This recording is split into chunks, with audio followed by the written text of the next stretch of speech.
Good evening and welcome. As we begin our sacred hour of commemoration, I invite all those who are able to please rise.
On behalf of Congregation Sheremeth, it's my privilege to formally welcome you all here today.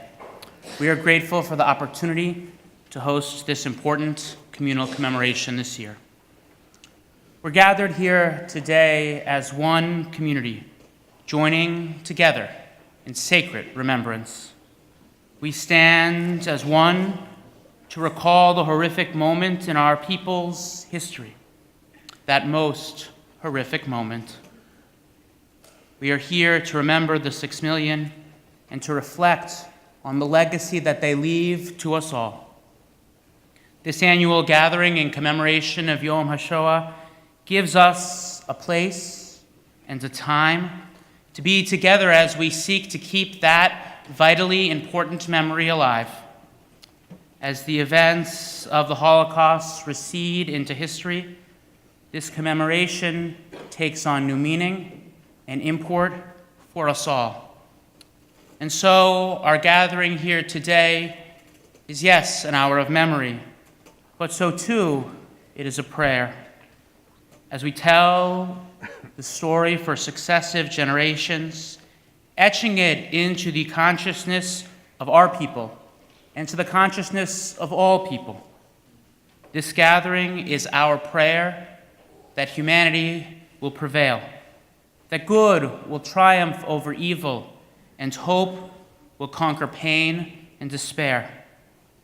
That is why we gather each year, to retell a story that is both ours alone and a story which is that of all people, as we offer the prayer that humanity will forever achieve its promise and reach its highest aspirations, those highest aspirations of our tradition, of overcoming hatred and injustice and indifference. And still, our gathering today is also a call to action. We come to remember, we come to commit ourselves that the world will never forget the Shoah, and we come to be moved. And finally, we come to commit to act to ensure that the world never forgets the lessons of the Holocaust. The past 6 months, of course, have seen the murder of Jews, of Muslims, and Christians in their houses of worship, at the Tree of Life Synagogue, in Christchurch, in Sri Lanka, and just days ago at Chabad of Poway. These events remind us of the perils of dehumanization and hatred, that those perils exist in our own time as well. These acts of terror cry out to us most acutely at this hour, reminding us of our responsibility to stand up for the humanity of all people. We must join together to fight anti-Semitism, bigotry, and hatred in all its vile manifestations, and also to overcome indifference and apathy wherever they are found. In doing so, we transform that clarion call of our people, never again, from words into action. May our time together help us to remember. May it inspire us to pursue humanity's capacity for good, and may it move each of us to act to ensure that the lessons of the Shoah resound throughout our community, our nation, and our world. Amen.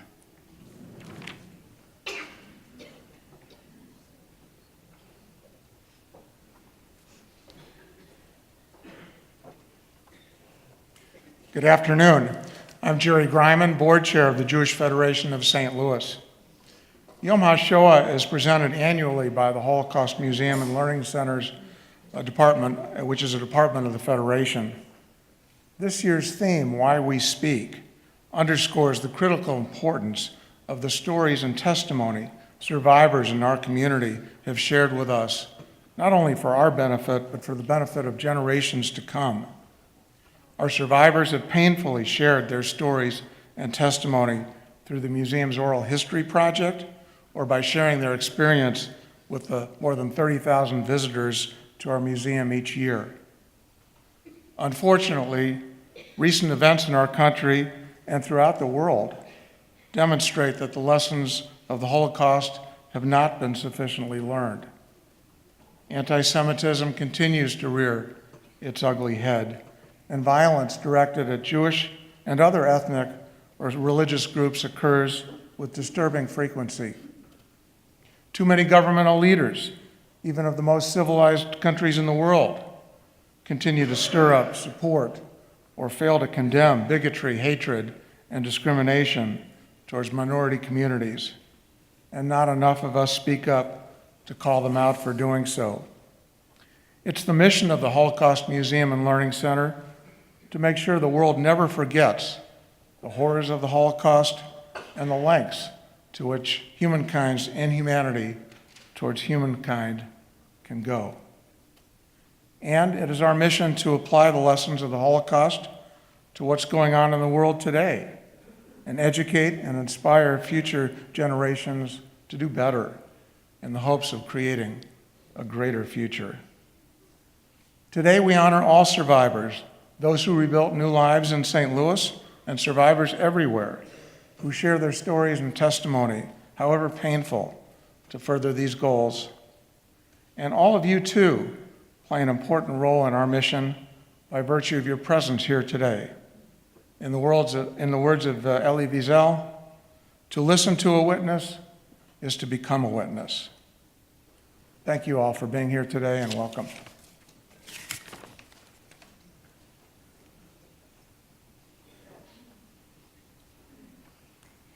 Good afternoon. My name is Fran Poger.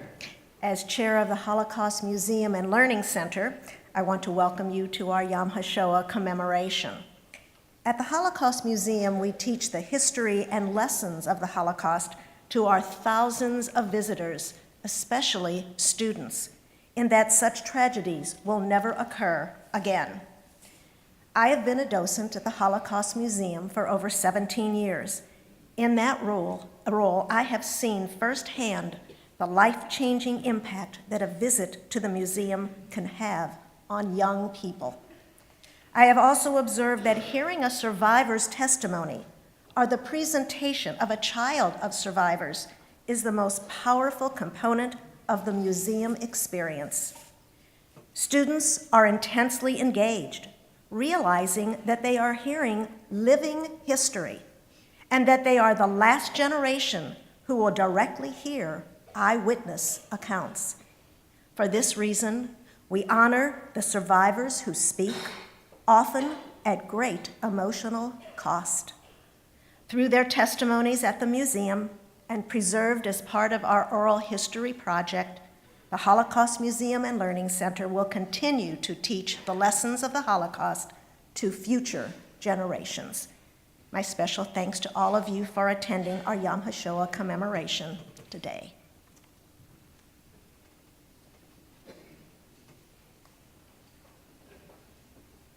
Good afternoon. My name is Michael Kelker. I teach Holocaust literature at St. Charles Community College. I have served on the Yom HaShoah committee for 17 years, and I served as an interviewer for the Shoah Foundation Oral History Project.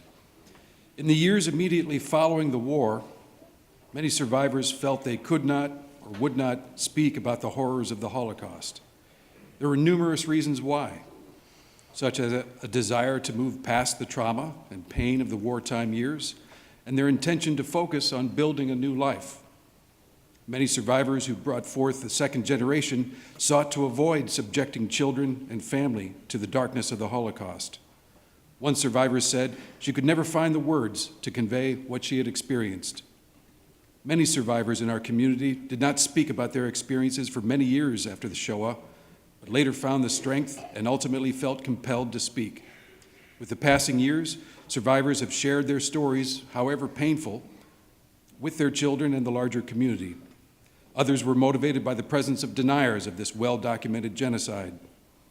The Holocaust Museum's Oral History Project, the Shoah Foundation, and other archives have become repositories of memory for scholarship and for generations to come. The two survivors we will hear from today both did not speak for decades because of the pain of their memories, but they found the impetus to share their testimonies, and they have done so with thousands of students at the museum, in the community, and around the country. This afternoon, we will all fulfill Elie Wiesel's assertion that to hear a witness is to become a witness.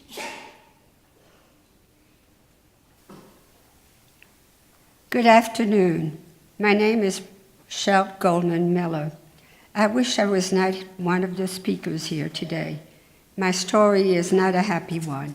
It took a very long time for me to be able to speak, and now it has been 23 years, and it is still painful. When I first arrived in New York in 1946, people were still mourning for those they lost in the war. No one wanted to talk about what happened in Europe. The memories were so horrific, we wanted to put it behind us and move forward with our lives. In 1987, while living in California, I joined a child survivor group and went to many conferences. I attended workshops with social workers who helped us learn to speak about what we lived through. It wasn't until the testimony to Steven Spielberg's Shoah Foundation that I found the strength to speak. It was around 1993 when my husband Milton and I moved here to St. Louis with our son Neil, his wife Marcy, and granddaughters Jenna and Julia, that I started speaking at the Holocaust Museum and Learning Center. It is not easy to talk about your entire life, family being murdered, and it still hurts, and it frightens me, and it makes every emotion at times. There are 3 reasons why I continue to speak. The first is to keep my family alive. I had a wonderful childhood and loved my parents, my brothers, my sisters, aunts, uncles, and cousins. And I especially loved my beautiful sister Sabine. I was the baby in the family, and I think they tried to protect me from everything that was happening. The second reason I speak is because of the guilt that I feel for having survived. I thought that my mother did not love me, as she had sent me away with my girlfriend to a summer camp outside of Paris. I was 9 years old, and I was told that my sister Sabine would join me the next week. She never came. During the night of July the 16th, 1942, the Jews in Paris were rounded up and taken away. It was many years later when I finally saw the names listed as having died in Auschwitz that I had to give up any hope of finding any of them, especially my beloved sister Sabine. The third reason I speak is because I want people to know the actual story of what happened. It is very important for students and adults to hear an eyewitness account, to see the pictures of my loved ones that were murdered. When I speak, it brings back vivid memories. It brings back memories. I've lost my train of thought. When I speak, it brings back vivid memories that have haunted me my whole life. It is not easy. I never wanted anyone to feel sorry for me. I want them to listen and learn from my testimony. I keep speaking because I do see that I am making a difference by the letters that I receive from so many of the students and adults who have listened to me. I have drawers full of letters telling me that they will always remember me and my story. My family had lived in Warsaw, Poland until they moved to Paris, France, to be with my father's sister and brother and my mother's 2 brothers, thinking it was safer in France. I was born in 1933, and I remember happy times with my father, my uncles, before my parents were taken away. My father and my uncle were taken to Drancy internment camp outside of Paris. They both mysteriously died on December 30th, 1941, in 2 separate hospitals. I later learned that they had been used for medical experimentations and injected with gas. That's what killed both. After my father died, everything changed. Everyone was so sad that I was happy to be sent to the summer camp with my friend. I did find it strange that my mother told me not to tell anyone that I was Jewish and to use the name Christine, not Rochelle. I was told that my family was taken away. I did not want to believe it. How could my entire family be gone? I was in the country when my aunt sent me a letter saying that when it was safe, she would come back and take me back to Paris. In Paris, we walked past my house that was being looted, and eventually I spent the next several years in Forth from pensions, convents, and my aunt's house. I kept changing identity. When I was with my aunt, I wore a yellow star, and that said Juif, J-U-I-F. When I was in hiding, I was Christine. When the war was over, I found my way to the United States, and it was very confusing and lonely. It took many years for me to finally realize that my mother sent me away because she did love me and ultimately saved my life. As the years have gone by, I have tried my best to survive and tell my story. Once again, tragedy struck my life. My son Mark, in 1992, was gay and he died of AIDS. And my husband Milton in 1997. I have survived breast cancer, other illnesses, and was in a wheelchair for 11 years. I do not know why the Holocaust happened. I can only tell my story of loss in hope that people listen and learn what can happen from hate. I recently received a letter from a 7th grader student from earliest Catholic school. She writes, "The thought that there are children growing up believing that the Holocaust did not happen is chilling. If I ever met someone like that, I will remember your story and try to change their mind." Another young student, I am now of the few people in the world to meet a Holocaust survivor in person. It was amazing to meet a walking, talking piece of history. Thank you for sharing your story. It couldn't have been easy. Every time I speak, no matter where I am, I speak for free, and I only ask that they want to do something for me. Please make a donation to the Holocaust Museum and Learning Center in my name. It is my hope that we will continue to tell these stories and will continue to live as long as I live. We want to teach what happened with propaganda, bullying, lies, and hate. I would like the world to be at peace, for people to respect one another and to start with respecting oneself. I repeat, respect oneself. Everyone has the right to be in this world, with no exception. Why do I keep speaking? Because every time I get a hug from a young student and they thank me, I know I have kept my family alive.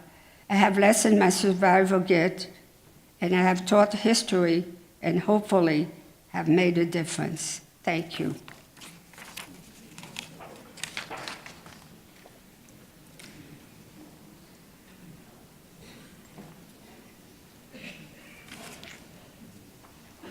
My name is Mendel Rosenberg. Standing here with me today is my daughter Renee Silverstein and my son Stuart Rosenberg. Today is a very special anniversary for me because it's exactly May 5th, 1945, that I was liberated by the American Army. 74 years ago, I was very sick and very barely alive. 16 years old was I, and my heading to the Dachau concentration camp toward a certain death. At the time, I didn't know where I was going because the Germans never told us where they were taking us. What we were only known is the simple fact that they were getting the best of us. I was born in Germany, Königsberg. It was a toddler with my mother, father, and maternal grandmother brought me together with my other brother in Šiauliai, Lithuania. There we had a kosher house. My mother was able to donate a lot of food to a lot of the people that requested food. My brother and I, we both went to Hebrew University because we thought when we graduate from the university, we are going to go to Israel. However, that did not happen because in 1941, we ended up in Lithuania. And there, the Lithuanians called us and took us to the different places. And we finally ended up in a ghetto. For 2 years we were in a ghetto. We never knew what was the next day is going to happen. The ghetto never told us when we are going to get out of it. We went to the ghetto unwillingly. However, we had no choice. The people around us were very careful to tell us exactly what they wanted to tell us. And they took us to the ghetto, and we never knew again when we are going to be out of it. After several years in the ghetto, we ended up in Stutthof concentration camp. Stutthof concentration camp was a large concentration camp. When we got there, the first thing they do is separate the men from the women.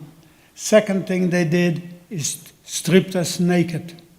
And they, from head to toe, and they cut all our hair and gave us the supply of striped clothing. The striped clothing would be so they would identify us that we are survivors. That didn't take very long either. After a while, they shipped us from Stuart to Dachau. In Dachau, I tried to stay together with my brother. However, my brother was always older than me and was called away from me. I tried to follow him. When I came to Dachau, I had the same problem. They separated me as a young kid, putting me down on the ground, and then they were going to separate me from my brother. When the guard was not looking, I jumped up and went to this place where my brother was. The guard was not looking, so they had me out there. And that is part of it. The second part of it was Dachau itself. Dachau was not a very good place for Jewish human beings. Dachau, they treated us as, I don't know how to compare it to anything except the way you treat your kids, your pets. How the dogs and cats are being taken care of here, that's the way we were taken care of in the concentration camp.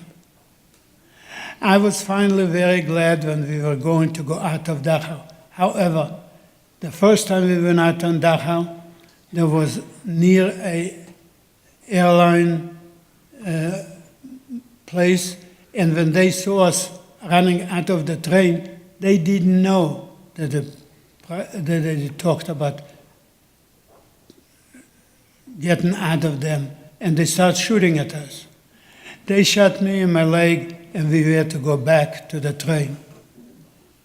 Needless to say that when it was April the 5th, we finally were liberated by the American soldiers. Thank you very much for it.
I'm Dan Rich, Curator and Director of Education at the Holocaust Museum and Learning Center. Some expressions are used to the point of becoming cliches, yet they are so frequently used because they embody the truth.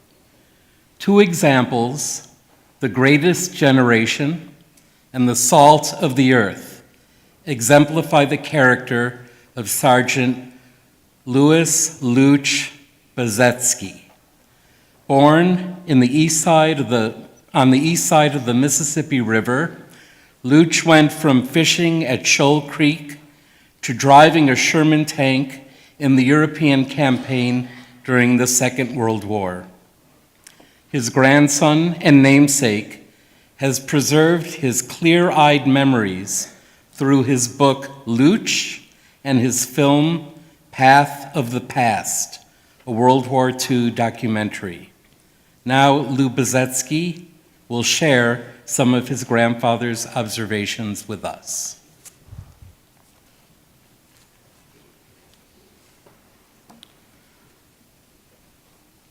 In April of 1945, my grandfather, Sergeant Louis J. Bezetsky, nicknamed Luch, was serving as a tank driver in the U.S. 3rd Armored Division.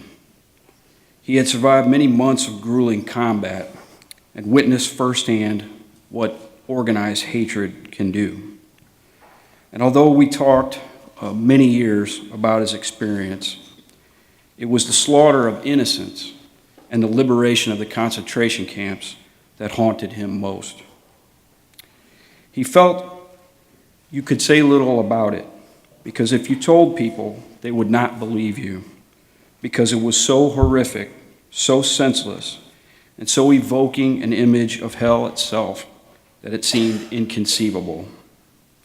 In his own unique tongue of American country boy and Polish immigrant, he said, well, in Nordhausen, we liberated that concentration camp, and man, they was stacking the bodies.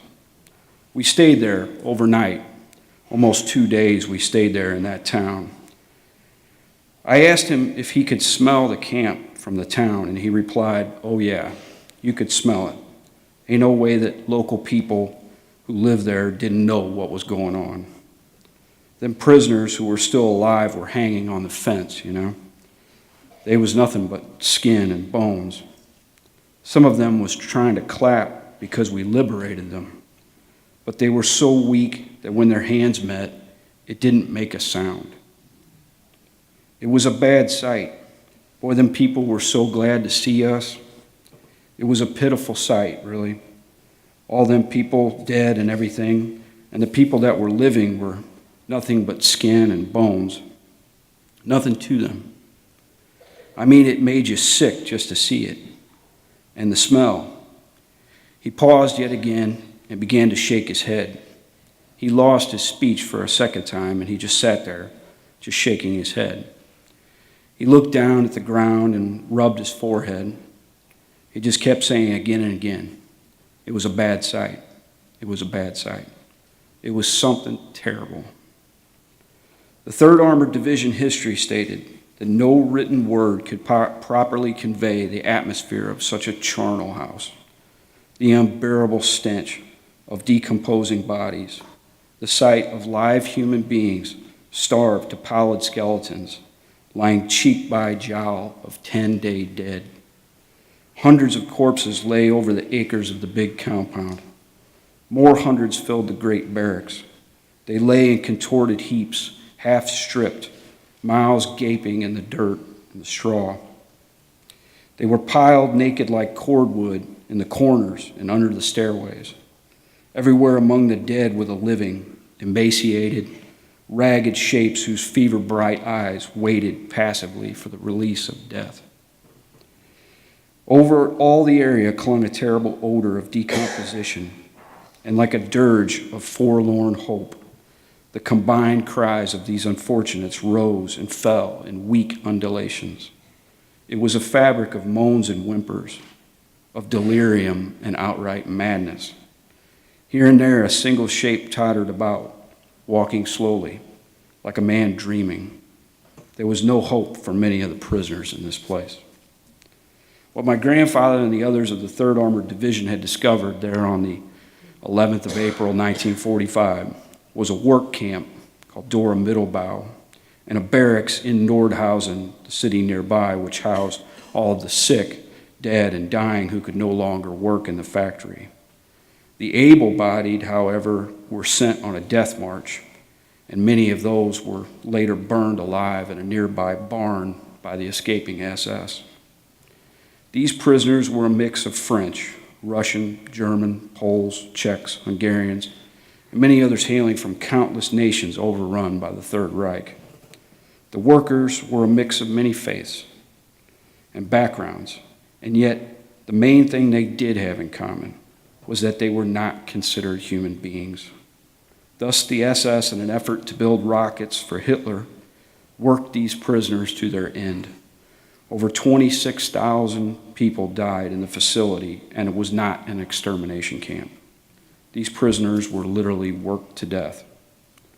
Maya Angelou once stated, "History, despite its wretched pain, cannot be unlived, but if faced with courage, need not be lived again."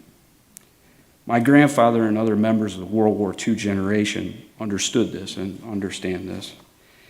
They faced history with courage, and by recording their stories, no matter how horrifying, so that future generations could do their best to understand and not to forget. We cannot forget, and as a progressive society must always be mindful that the worst crimes occur when one group dehumanizes another. Hateful ideas and ideals are in truth far more dangerous than any gun ever fired, than any rocket ever launched, or bomb ever dropped, because hate is the true propellant of such weapons. It is the indifference, it is the blind subservience and a lack of empathy that can be the undoing of great scores of human beings. Only a dedication to telling these stories, no matter how sad or uncomfortable to stomach, can we help educate and try to ensure that such things do not occur again.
Rush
My name is Jean Cavender, and I'm the director of the Holocaust Museum and Learning Center. In memory of the 6 million Jewish victims of the Holocaust, survivors from our community will light 6 memorial candles. From this community's first Yom Hashoah commemoration, the first candle has always been lit by Sarah Wolf. Sadly, Sarah passed away 2 years ago. Her beloved husband, Leo, passed away in 2016. The creation of a Holocaust museum in St. Louis was the fulfillment of their shared vision. Sarah and Leo passed their legacy of remembrance on to the next generations of their family. This afternoon, the candle will be lit by their daughter-in-law, Leslie Wolf. Leslie became a part of the Wolf family almost 29 years ago when she married Harvey. Leslie, together with Harvey, have continued their parents' commitment to Holocaust memory and service to the Jewish community. The second candle will be lit by Larissa Grapel. Larissa Tabachnik Grapel was with her family in Korostan, Ukraine, when the war began. To avoid the German blitzkrieg, they boarded a train to the Soviet Union when a bomb struck and her father was killed before her eyes. Her family spent the war years in Uzbekistan, with her mother doing whatever she could to support the family. After the war, they returned to Korostan, but the communists moved the whole family to Lvov in 1946. Larissa continued her university studies and married a Soviet military officer. Her brother came to St. Louis in the 1970s, and she and her family followed in 1993. Unfortunately, her husband died 1 year later. Larissa worked for the Central Agency for Jewish Education, teaching new immigrants about their Jewish heritage. She continues to lecture around the St. Louis community about European art and culture and ethics. Larissa has a son and a daughter and 2 grandchildren. The third candle will be lit by Siegfried Adler. Siegfried Adler grew up as an only child in a small farming community in Germany near Stuttgart, where his father was a cattle dealer. After Kristallnacht, his father was arrested and taken to Dachau. As a veteran of World War I, he was released, but a priest in the town warned him that even harsher conditions were coming. Fortunately, the family was able to leave Germany in 1940 and emigrate to the United States with the assistance of Hayes. Sig married his wife, Carol, in 1960. They have 3 children and 7 grandchildren. Sig is both a valued docent and survivor speaker for the Holocaust Museum. This afternoon, Sig is accompanied by his wife, Carol. The fourth candle will be lit by Reima Korshunova. Reima Korshunova was born in Gomel, Belarus. Reima was 13 years old in July 1941 when the German army invaded. 2 uncles were arrested and killed because they were Jewish. Her father joined the Soviet army and told Reima to help her mother take care of her 2 sisters. Amidst the chaos of war, the extended family fled their hometown, making a perilous 2-month-long trek. Finally, they boarded an eastbound train which brought them to the Volga River. They settled on a farm, and Reima supported her family by working in the fields. After the war, they returned to Gomel, where Reima graduated from high school and college and became a history teacher. Reima, her husband, and their extended family came to St. Louis in 1995. Reima is grateful to the Jewish community for all the help and care shown for her family. She is happy to spend her golden years in the United States. This afternoon, Reima was accompanied by her daughter Galina, her granddaughter Ira, Ira's husband Volodya, and their twin sons. The fifth candle will be lit by Walter Mayer. Wally Mayer was born in Wiesbaden, Germany. His family left Germany in 1936. They spent several months in Belgium while his father attempted to obtain passage to the U.S. They arrived in New York City in November 1937 and moved to St. Louis a few months later. Wally went to Soldan High School and in 1944 enlisted in the U.S. Army. He was sent to the Pacific and served until 1949. Wally is a valued survivor speaker at the Holocaust Museum, and Wally has 6 children, 11 grandchildren, and 5 great-grandchildren. This afternoon, Wally is accompanied by his wife, Rosalie Rotenberg.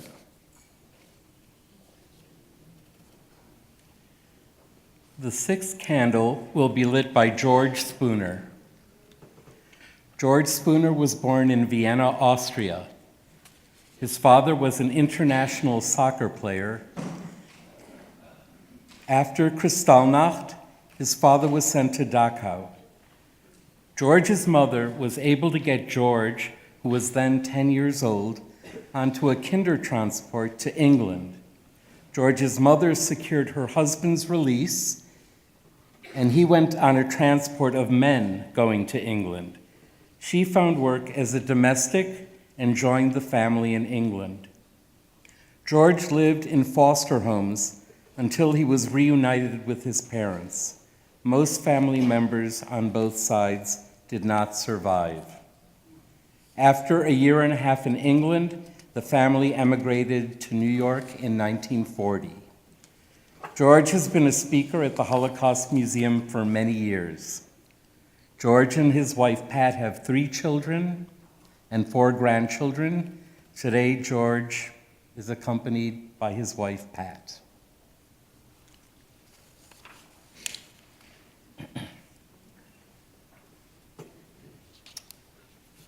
The Talmud teaches, whoever saves a single life, it is as if one saves the entire world. Yet the number of rescuers who helped Jews during the Holocaust is shockingly small.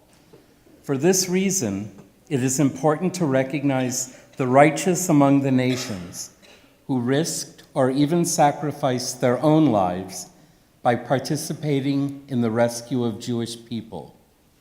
In remembrance of these righteous souls, we lay a rose alongside our memorial candles. This year, the rose will be placed by Dr. Brian Sharp, founder of the Gentile Ministry of Pacific, Missouri. Dr. Sharp has made countless visits to Israel, where he has developed close contacts with many politicians and with the Israel Defense Forces.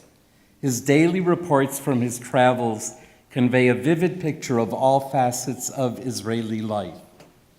His congregants, who truly have a heart for Israel and the Jewish people, frequently visit the Holocaust Museum to better understand the 20th history of the Jewish people, always ending their visits with a rousing and powerful chorus of Am Yisrael Chai.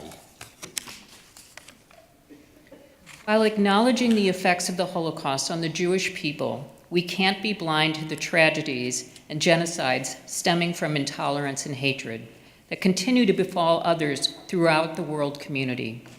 We now light a 7th candle to remember those victims of hatred and indifference. This year, the 7th candle will be lit by Marie Christine Williams. At the age of 14, Marie lost her entire family in the 1994 Rwandan genocide. The daughter of a Rwandan Tutsi father and a Romanian Jewish mother, most of her grandparents' family were killed in the Holocaust. Marie tells her story of survival and reconciliation in her book, The Dark Side of Human Nature. The Rwandan massacre of April and through July of 1994 is a personal story. This year marks the 25th anniversary of the genocide in Rwanda.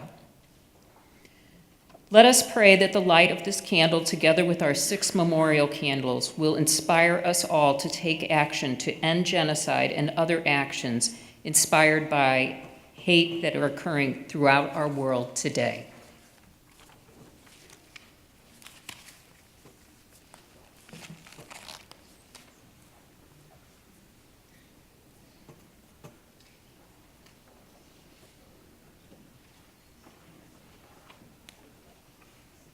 Good afternoon. My name is Shirley Hyman.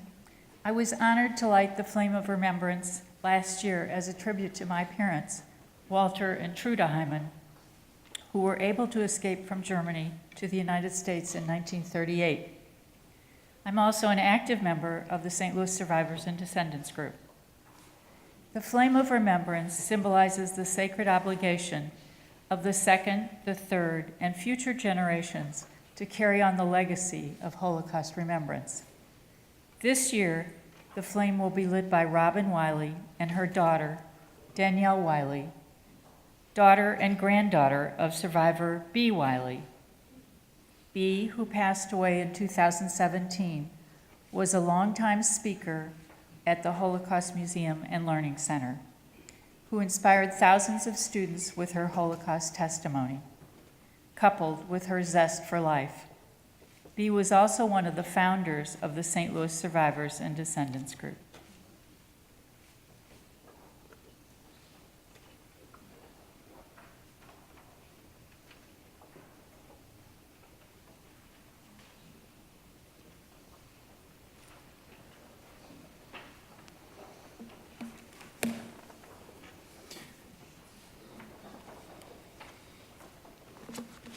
If you are able, please rise.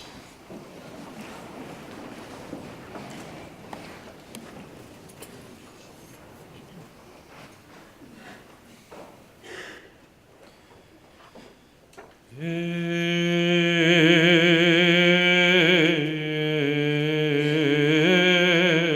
male rachamim,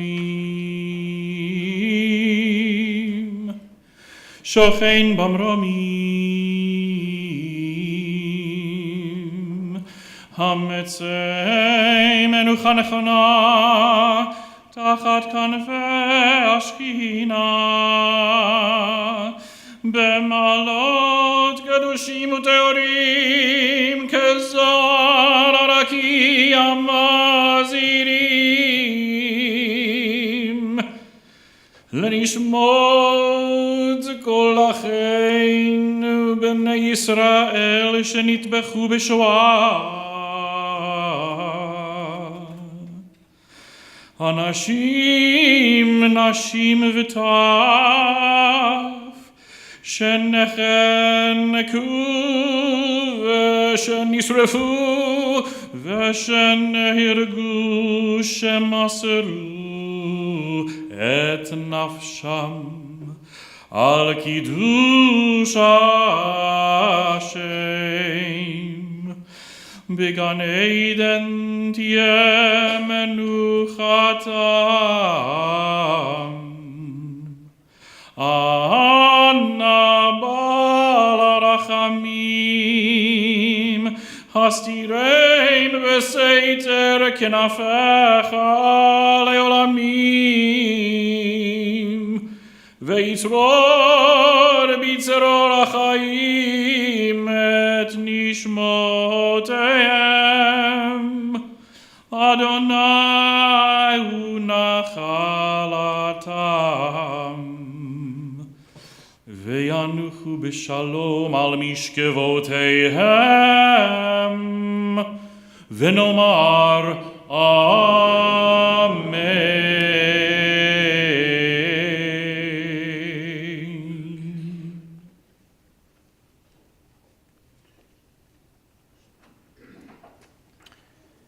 We read responsively now.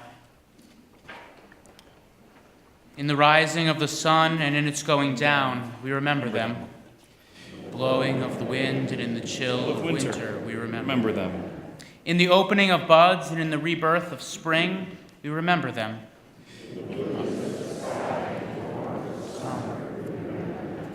In the rustling of the leaves and in the beauty of autumn, we remember them. the beginning of the year and when it ends. When we are weary and in need of strength, we remember them. Lost and sick at heart. When we have joys we yearn to share, we remember them. So long as we live, they too shall live, for they are now a part of us as we remember them. Please join us for the Kaddish. Yiskadal,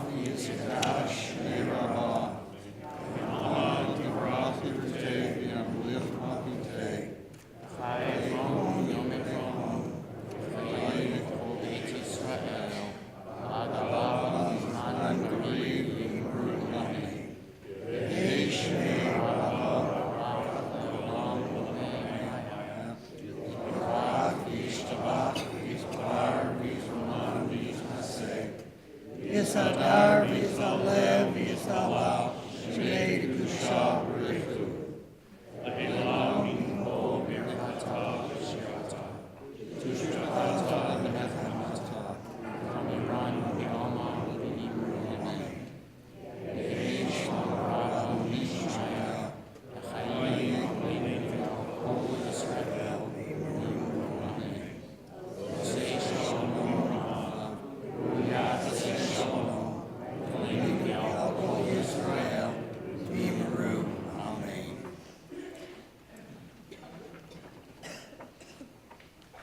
Thank you all for joining us this evening.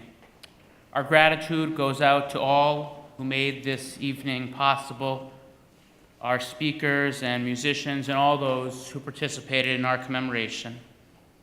The staff and the volunteers of the Jewish Federation and of the Holocaust Museum and Learning Center, the Yom Hashoah Commemoration Committee, and the staff here at Sheremet. We are grateful for your time and your dedication. As we prepare to conclude this sacred assembly, let us reflect on a poem by Primo Levi. You who live secure in your houses, who return at evening to find hot food and friendly faces, consider whether this is a man who labors in the mud, who knows no peace, who fights for a crust of bread, who dies at a yes or a no. Consider whether this is a woman, without hair or name, with no more strength to remember, eyes empty and womb cold as a frog in winter. Consider that this has been. I commend these words to you. Engrave them on your hearts, when you are in your house or when you walk on your way, when you go to bed, when you rise. Repeat them to your children. Or may your house crumble, disease render you powerless, your offspring avert their faces from you. We remain standing now as we conclude our commemoration with song.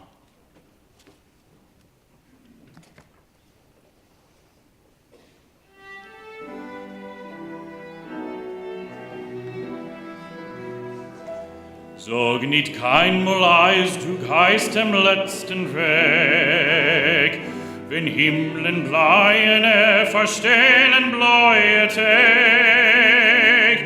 Kommen wird noch unser ausgebänkte Schor, es wird erpocht und unser Trott mir seinen Tor. Kommen wird noch unser ausgebänkte Schor, es wird erpocht und unser Trott mir seinen Tor. Never say that you have reached your journey's end, that laden clouds o'er heavens blue above extend. Upon us yet will dawn the day we hold so dear. Our tramping feet will proclaim we are here. Upon us yet will dawn the day we hold so dear. Our tramping feet will proclaim we are here.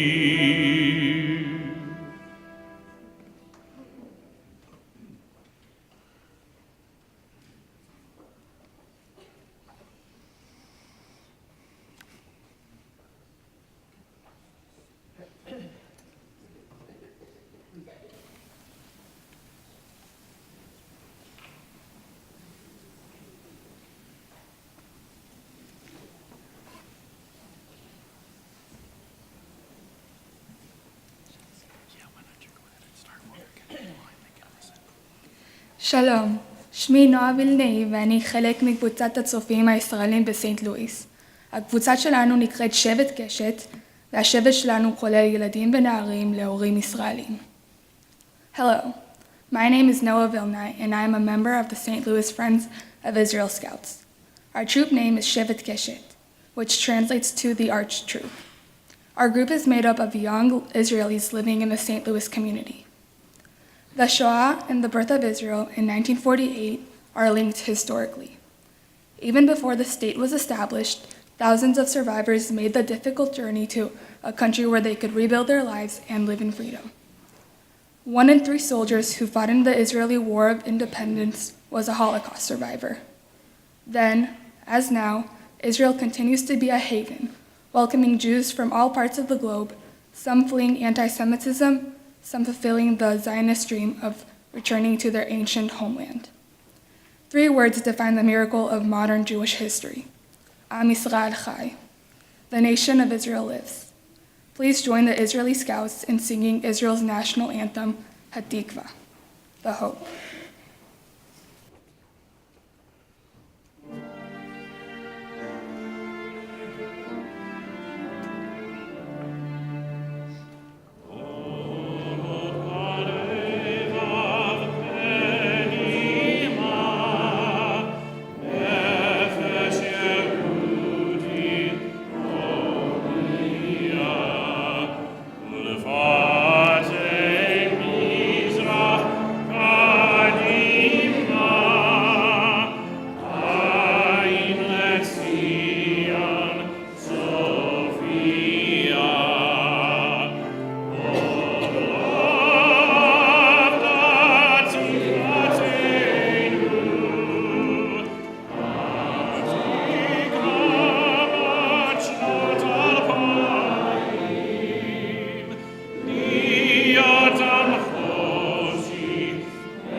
We remain standing for the Star-Spangled Banner. Please join me.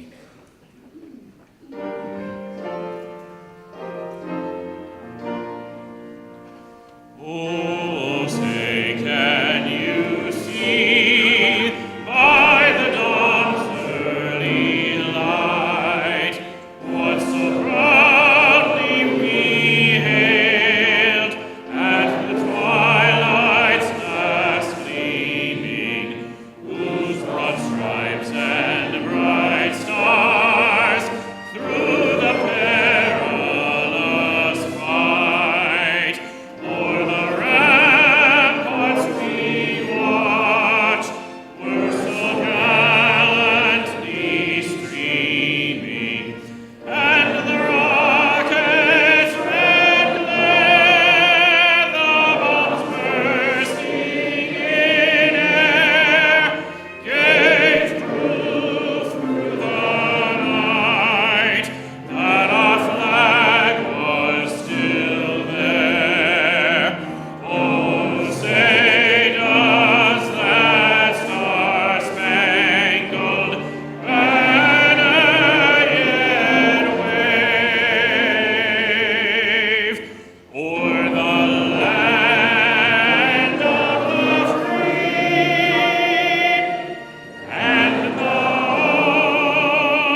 Thank